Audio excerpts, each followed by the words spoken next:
Ito mga master, Toyota Innova 2KD engine. So D4D grounded problem. So ayan, kita natin na yung harness ay ginalaw na natin dito. Kasi nga ay hinahanap natin yung grounded. So ito naman yung veterans na electrician na kasamahan natin. So Tata on the moves. So tatlo kaming nagtulungan dito para makita agad. So medyo 3 araw din namin tong ginawa para makita talaga yung grounded.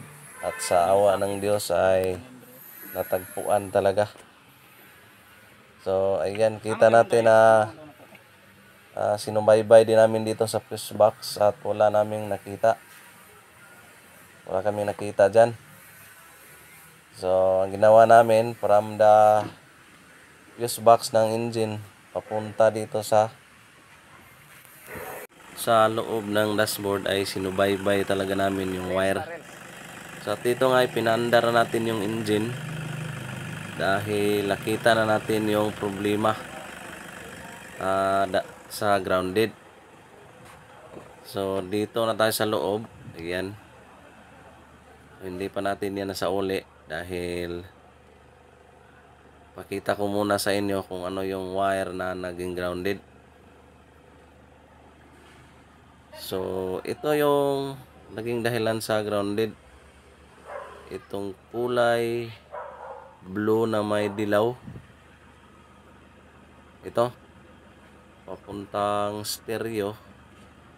Yan, so from the fuse box papunta dito wala naman talagang nabalata na wire na nakadikit sa bakal.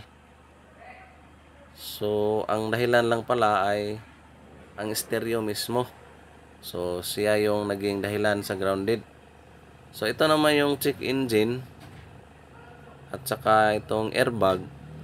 So madali lang yan mawala dahil i-reset lang natin yan gamit yung scanner. So umilaw yan dahil may binunot tayo na map sensor doon sa engine. At dito naman sa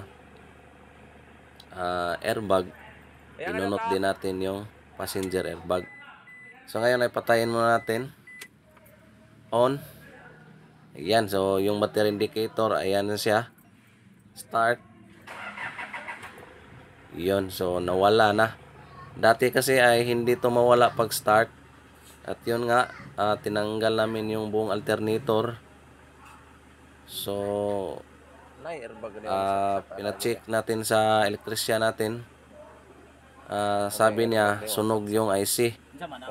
At sabi niya grounded problem. Toyota Innova sa wakas natapos rin. Time check 7:45 in the evening. So ito na yung kalagayan niya. So naikabit na natin lahat. Itong fuse box nasa uli na natin, yung mga harness dito. Ayan, so pati dito sa loob. Ayan, so hindi na waskag yung kahimtang. Ayan, buo na yan lahat mga master. So dito naman tayo sa loob. On. So umilaw lahat. Naka-on na.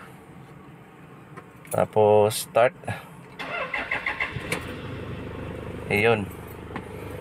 Umandar na. Wala. So yung check engine at airbag dito, so nireset lang natin. So kasi nga ay walang problema naman talaga to sa engine. So grounded yung tinira natin dito mga master. So yung nag-blink na sa seatbelt yan. Lagay muna natin yung seatbelt. Ayan. So di ba nawala. So yung problema dito ay grounded yung hinanap natin dito dahil yun nga, malubat siya, hindi siya mag-charging. So palaging nakailaw dito yung battery at nagpalit na tayo ng IC doon sa alternator. So ganun pa rin. So kaya hinanap natin yung grounded Kaya ito nabaklas lahat. At yung dahilan lang pala ng grounded ay itong stereo na to. So kasi ay hindi natin alam kung saan yung grounded, kaya yun nabaklas. So ito lang pala yung dahilan. So ngayon ang stereo na to ay ang grounded niya nasa loob mismo ng stereo. So hindi na natin to pinagana. So ang kailangan dito ay palitan to ng bago. Dahil pag igana natin to, ibalik natin yung socket sa likod, so babalik naman yung grounded. Kaya yung problema dito babalik din. So kaya yung alternator ay susunugin niya talaga. So ngayon ay para malaman na talaga natin kung okay na ba yung trabaho, so kahit gabi na, so patakbuhin natin to. So alright. So siyempre bago natin to patakbuhin, so nagpapasalamat tayo sa mga kasamahan natin dito sa Brian. So tatlo kami na tumira nito. So siyempre yung isang elektrisyan namin at dalawang mechanic. So kung hindi dahil sa tulong ng mga kasama natin, hindi natin to ma-fix. Kaya napakalaking bagay na bawat mekaniko at elektrisyan ay magtulungan para ma-solve yung problema. So ganoon naman dapat, hindi dapat nagsisiraan. So alright mga master. At dito nga ay pinatakbo na namin. So medyo malayo na tong narating namin. So nasa mga 10 kilometers na. Pero ayan, kita natin yung battery indicator na hindi na siya umilaw. So ibig sabihin, yung charging niya ay goods na dahil gumamit na tayo ng ilaw at saka aircon. So lahat ng accessories ay napailaw na natin.